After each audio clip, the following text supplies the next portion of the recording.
One nation, one state, hold my beer. All right, America, buckle up, because we're about to dive into a thought experiment that'll leave you wondering if you accidentally wandered into an alternate dimension. What if, and I know this sounds crazy, but stay with me here, what if America became one giant megastate? Yep, you heard that right.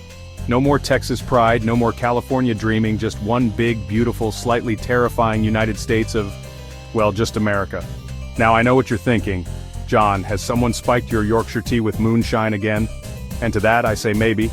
But also this is a question that's been kicked around by political scientists and armchair philosophers alike for years. So let's unpack this, shall we? Before we go full-on Planet of the Apes and start flinging poo at each other, let's rewind a bit.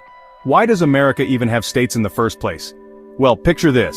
It's the 1770s, and 13 rebellious little colonies just told King George to shove it. They're all hyped up on freedom and gunpowder, but there's just one problem. They don't really trust each other. Each colony was like a mini country, with its own quirks, laws, and an unhealthy obsession with local governance. So, they struck a compromise. The Articles of Confederation. It was basically a you do you and I'll do me agreement, but it turned out to be about as effective as a chocolate teapot. The states had all the power, and the central government was weaker than a wet paper bag. Chaos, predictably, ensued. So, they got together again, tossed out the Articles, and drafted the Constitution, which created a federal system, a balancing act between a strong central government and individual states' rights. And voila! That's how America ended up with its unique brand of federalism. This system allowed for a central authority to handle national issues like defense and trade, while states could focus on local matters.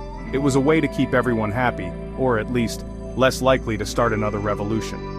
Over time, this balance has been tested and adjusted, but the core idea remains the same: a union of states, each with its own identity, working together under one flag.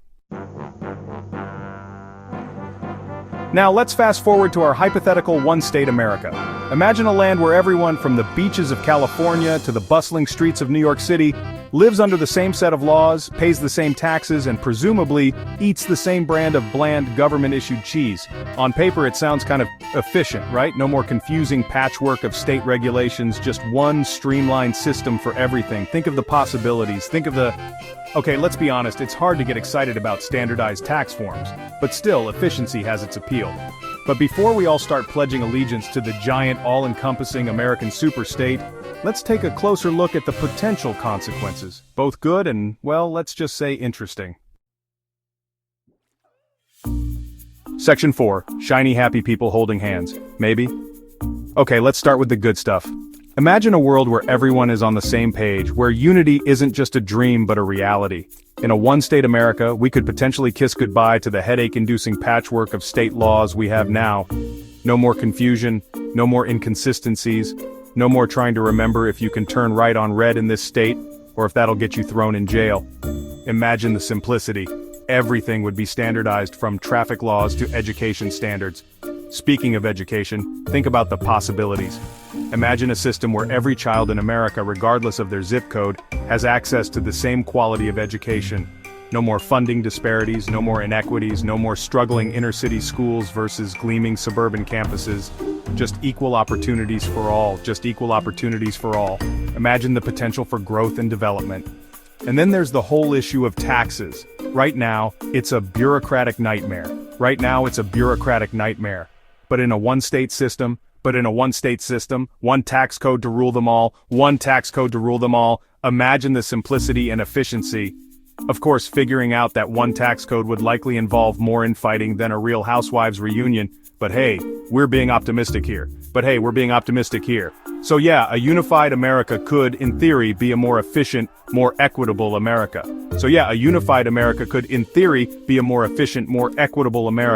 But before you start stitching together your one nation, one state banner, let's flip the coin and see what's lurking on the other side. Because every coin has two sides, and the other side might not be as shiny and happy.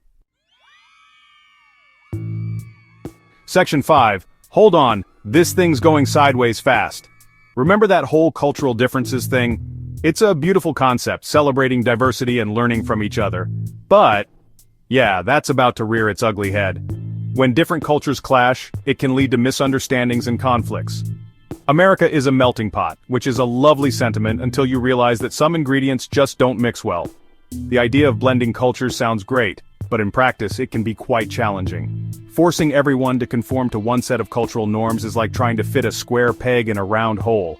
It's just not going to end well. People need to feel that their unique identities are respected and valued. And then there's the issue of local issues being ignored. When local voices aren't heard, it can lead to frustration and unrest. In a country as vast and diverse as America, what matters in Maine might not matter so much in Montana. Each region has its own unique needs and priorities. A centralized government might not be equipped to deal with the unique needs of every community, leaving some feeling unheard and neglected. This can create a sense of alienation and disconnection. And what happens to all that glorious state pride? The unique identities and traditions of each state could be overshadowed. No more bragging rights for Texans, no more California dreaming, just America.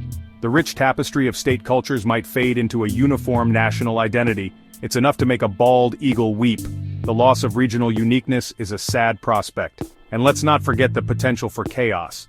When people feel their voices aren't heard, it can lead to widespread discontent and disorder.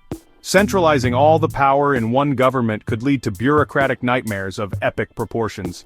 Imagine the inefficiencies and red tape. Imagine the DMV, but on a national scale. The frustration and delays could be monumental. It's enough to make you want to renounce your citizenship and move to Canada.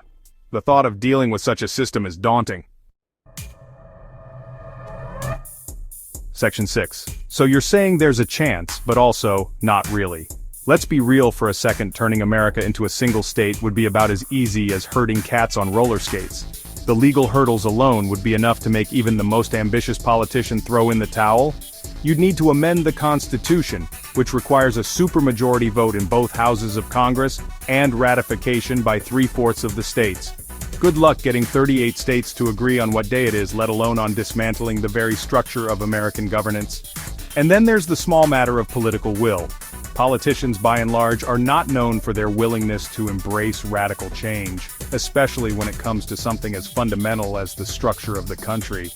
They'd sooner wrestle an alligator than tackle the political hot potato that is dissolving state lines. So yeah, the odds of America becoming one big happy state are about as slim as finding a unicorn riding a unicycle on the moon. Section 7, America, it's complicated and that's okay. So where does that leave us?